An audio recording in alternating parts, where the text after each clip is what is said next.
Welcome again to Moral Calibration. We're here. Today we're going to talk about more homeschooling stuff.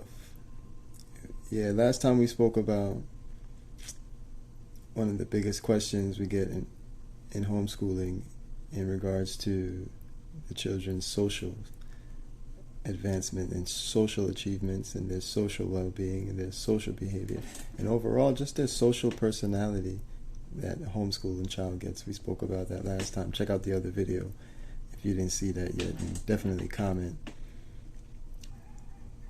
Today we want to talk about a definite problem I see within homeschooling.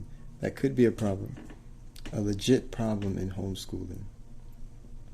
A legit problem in homeschooling could be, if you haven't nipped it in the bud, well, speaking from my experience, I could tell one legit problem that could happen is the attention span issue. In homeschooling, you have a lot of distractions because you're at home. So if you don't prepare the right environment, or if you're not fortunate enough to have a room you can dedicate strictly to school, where everything can be locked off, all the outside noise in terms of distractions, the toys, the phones, the devices, all the extra devices that are not needed for schooling. If you can find a way to lock those out, then you have an environment that you can work on. Well, I find like if you have a lot of distractions around you, it's very hard to keep the focus. You know, I mean, these are children at the end of the day, and all they want to do is play.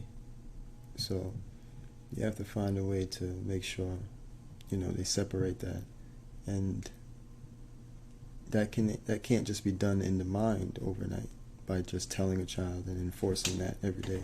It may take a while for some children to really register and can have the willpower to fight against that temptation of their toys when it's in their face.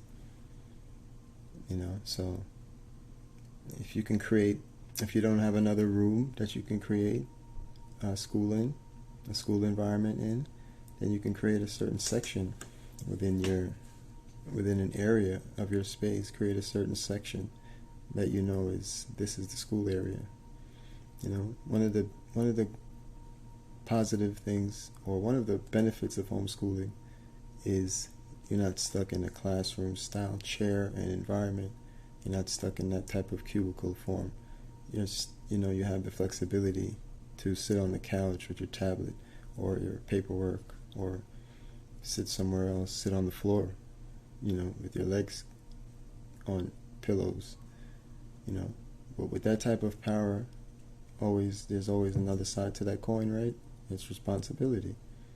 So if a child can manage that and still focus and complete their work, and they show and prove that they can sit in an unorthodox fashion, and still do their work, then I think they should have that flexibility, have that freedom to do so.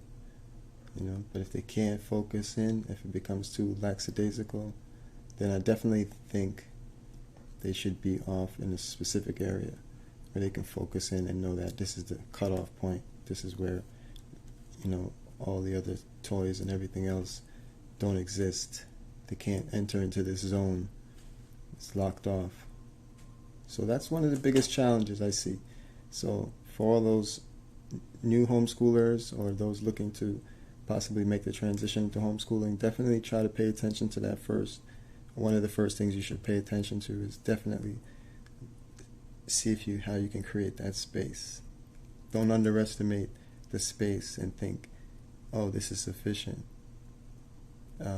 Definitely they will find a way to get distracted.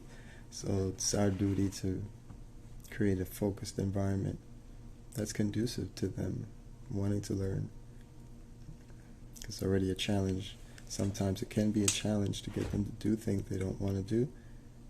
But obviously, if the options are slim, it's a little bit more easier.